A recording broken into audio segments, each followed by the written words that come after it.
Hey everybody, movie reviewer next door here, and hopefully I've upped the volume enough, since I still got a comment saying that my audio could be a bit higher, so there you go.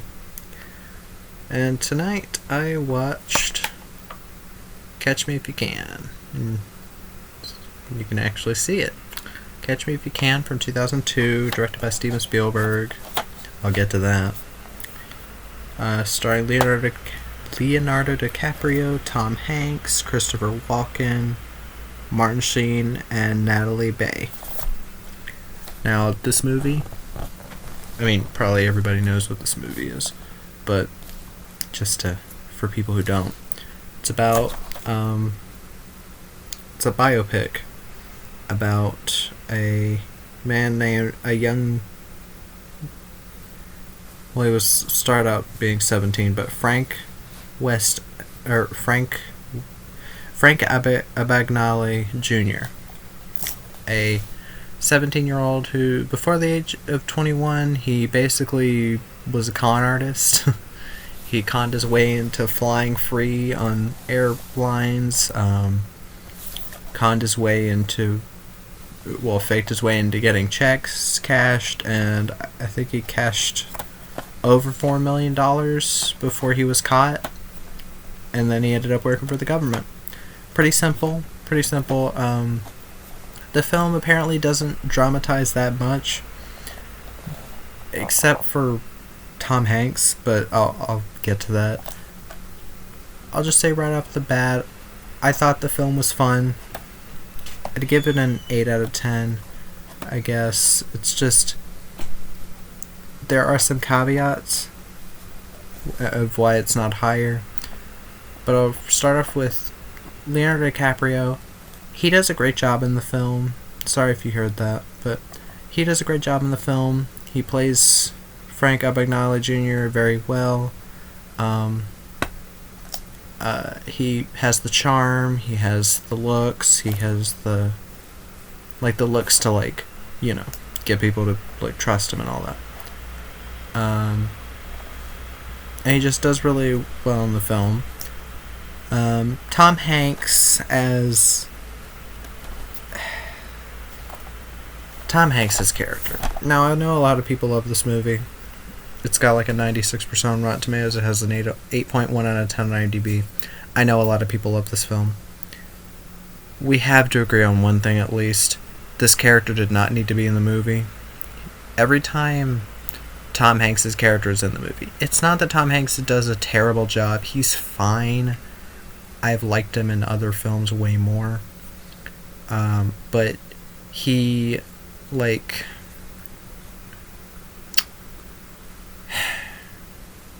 his character seems to be just there for comedic effect. And the film already has enough comedic edge with Leonardo DiCaprio's character. And apparently in the book, Frank Abagnale Jr., the actual guy who wrote the book, he barely knew anything about the Secret Service guy or FBI guy that was after him until afterwards. So I feel like it's kind of odd to put that in there. Maybe it was more to make you feel like, oh, he's the good guy and Leo's the bad guy. But by the end of the film, that doesn't seem to be the message they were going for. But yeah, I did think his character was a bit tacked on. And if they were going to have the character, I'd wish he had less screen time. And I'll get into my issues with the movie later, which are part of that. But yeah, I just don't think his character really needed to be there. Christopher Walken plays Frank Abagnale's father. He did a good job. I do wish he was in the film more, and I do wish that certain things happened on screen or we were told about them in a better manner.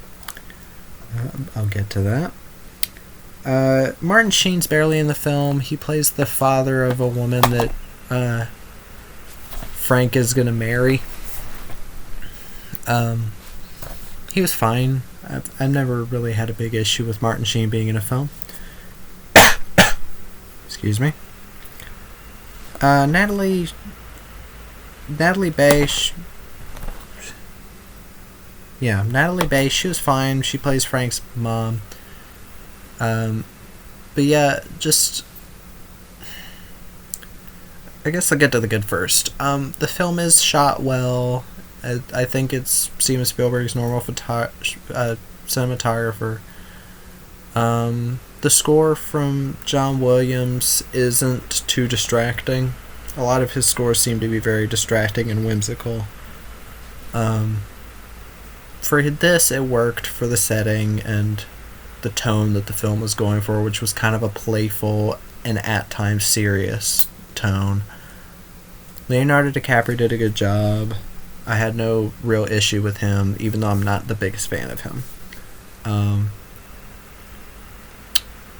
The film went at a good pace, even given the 2 hour and 21 minute runtime, which I was a bit about, you know?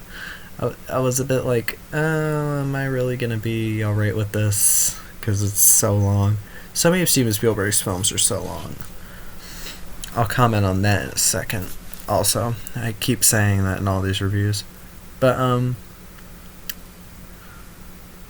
I guess I'll get onto the bad or misguided. The film jumps from present day back into the past, which is where most of the story takes place. I do wish the film was told linearly. I do wish the film was told starting at when he starts to become a con artist or whatever, and it ended at that. Well, better than it did.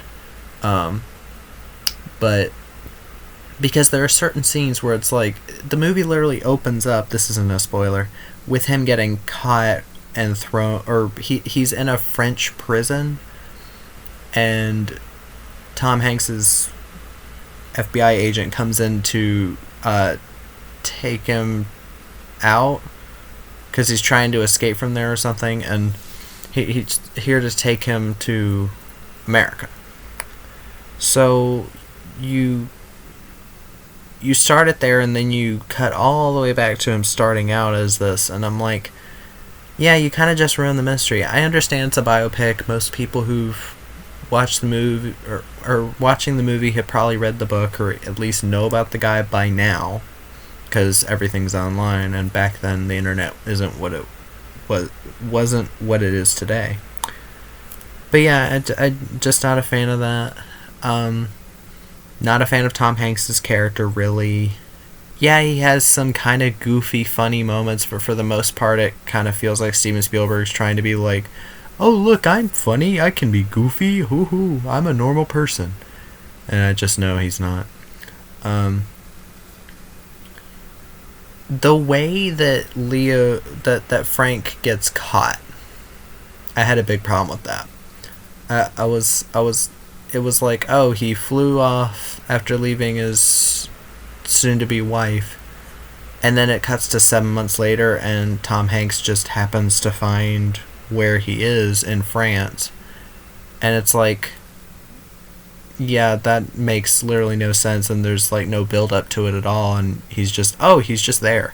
There's no misdirection or anything. It kind of came off like they written themselves into a hole or didn't know what happened between those points, which, if it's an autobiography, why wouldn't they know what was happening? But yeah, the way that Christopher Walken's character leaves the movie.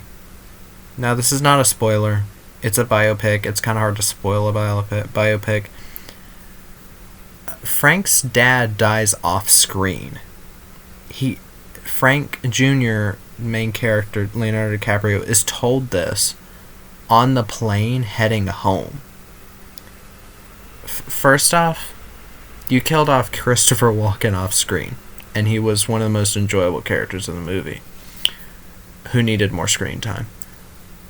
2, he died of the dumbest shit. He died trying to catch a train at Grand Central Station, tripping on steps. And they didn't think to tell Leo this until now, when you're on a crowded fucking airplane where he could easily disrupt shit, and then he does. Yeah. Just, there's quite a few choices that just annoy me in this film. even though I do think it's a good movie, I don't think it's nearly the perfect masterpiece everybody says it is. Pretty much every Steven Spielberg movie gets at least like a 70% on Rotten Tomatoes. I think it's just immediately because people are like, oh, it's a Steven Spielberg movie, it can't be bad. And then you watch Bridge of Spies and you're like, what the fuck, this is boring. Yeah, I'm not watching that fucking piece of dreck again. But like, yeah, you get those kinds of issues.